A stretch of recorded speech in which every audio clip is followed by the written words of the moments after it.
Hey guys, today we're going to talk all about niche development for your private practice. If you are struggling with what you should specialize in or what your private practice niche should be, this is the video for you. Keep watching. And if you're new here, my name is Alysha. I'm a Psych NP. I own a private practice and I teach other Psych NPs how to find freedom and balance in their lives by opening their own private practices as well.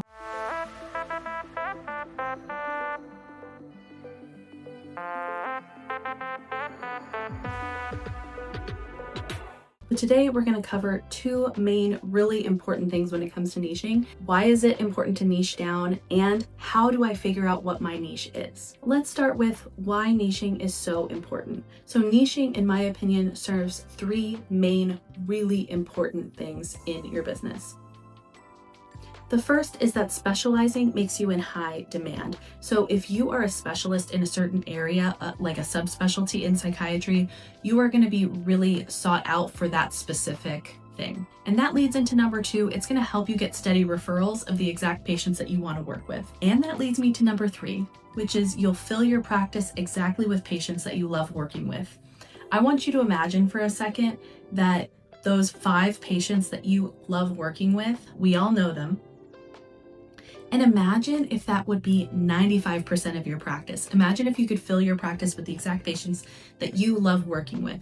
Because most of the time, the patients that we love working with are patients that we feel like we're making a big difference for. So patients that we're really, really good at treating, and patients that just make us feel that positive experience of, I feel like I'm really helping this person. And so you have a lot more job satisfaction when you work with patients that you love working with.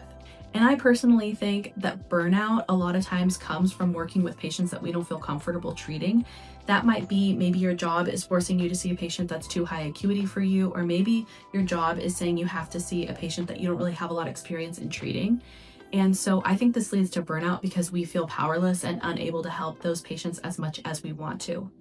But I want to empower you that if we all have different niches, we can all refer to each other and say, hey, I don't think I'm the best fit for you because you have, let's say, alcohol use disorder, but my friend down the road, another Psych NP or one of my mentees, she specifically has a psychiatric practice that's focused on addiction psychiatry. So we can all cross-refer to each other and we can get patients to a better place where they feel like they're getting treated with people that really, really know what's going on with them, and we are treating patients that we feel like we can really help. So now at this point, maybe you're sold on, okay, yeah, I can see why a niche is really helpful. It would help me work with my ideal patients. It helps me be the go-to person for referrals. It helps me be able to charge more or specialize or be really sought out in the community. Okay, great. Niching is great. But how do I figure out what my niche is? I have a 3-part formula that I think helps Psych NPs figure out what their niche is or should be. First part is I want you to think of your life experience. What in your life experience draws you to a certain area of psychiatry?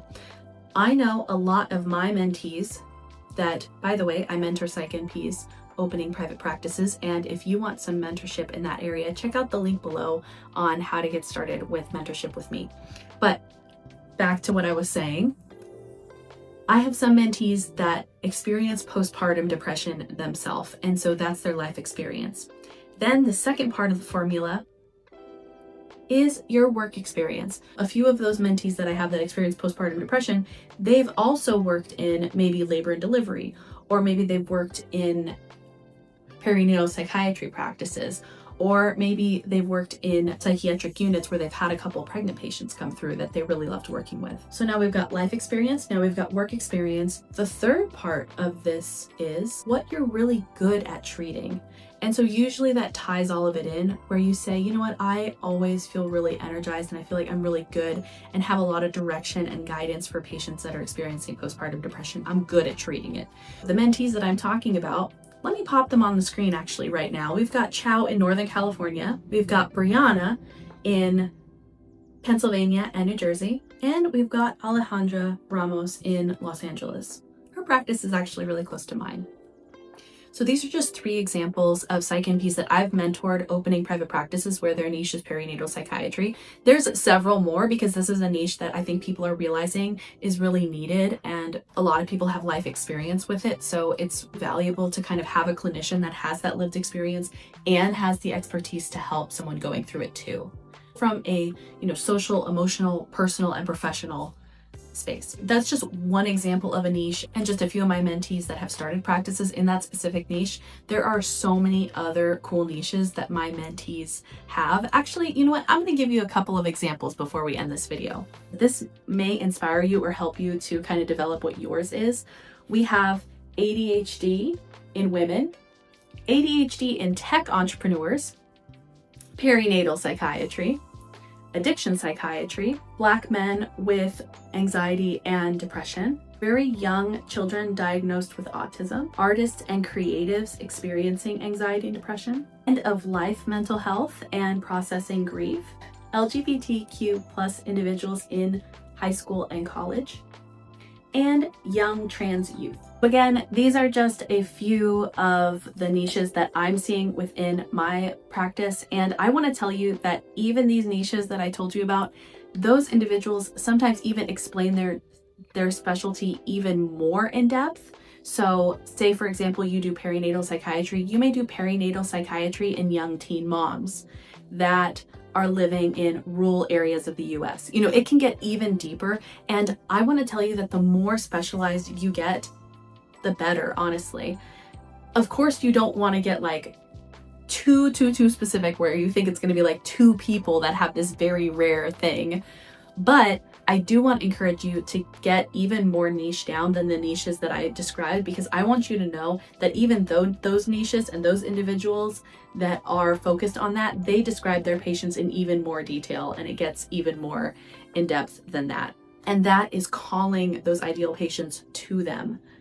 And one frequently asked question I get is, isn't that going to turn a lot of patients away? And my answer is no.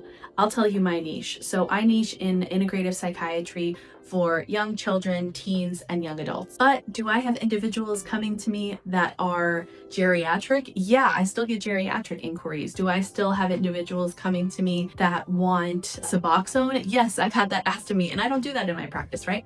Nothing bad on it. It's just not in my expertise or my experience. But you're still going to get people inquiring because maybe you're local to them, maybe you were recommended by a friend, etc. And so you can tell those patients, hey, look, I want you to get the best care possible, and I don't specialize in what you're looking for, but I have a friend or someone in my network that I can refer you to. And that's the beauty of being part of a mentorship community, is that we refer to each other. I have definitely sent patients to my mentees over the years. And so I want to encourage you that there's space for all of us and our unique talents. And niching is only going to draw your ideal patients even closer to inquiring and draw more patients that are your ideal patient to you. That will happen more than patients feeling turned away by your website. And if they feel turned away by your website, that's probably because they're not the type of patient that you have a specialty in treating, which is totally okay. So in summary, I want you to take this week to think deeply about your niche and what you're really good at treating, what you have experience in treating, and some of your life experiences that make you really passionate in those areas. And I want you to start developing your niche. And again, if you need more help and support, or you're wanting a community to help you through opening a private practice, the link is below, and there's information there on how to get started with mentorship with me and my 200 plus Psych NP community. It is a wonderful, wonderful group, and we would love to have you in there if you feel like it's a good fit for you in your life. All right, thank you so much for this video. It always helps my channel if you subscribe to it and like this video. That helps me put out even more content for you guys. I would love to know what your niche is. I always hear really unique and different mixes of specialties that happen when people are developing their niche. So comment your niche below. I want to hear all about it. And until then, I'll see you in the next video.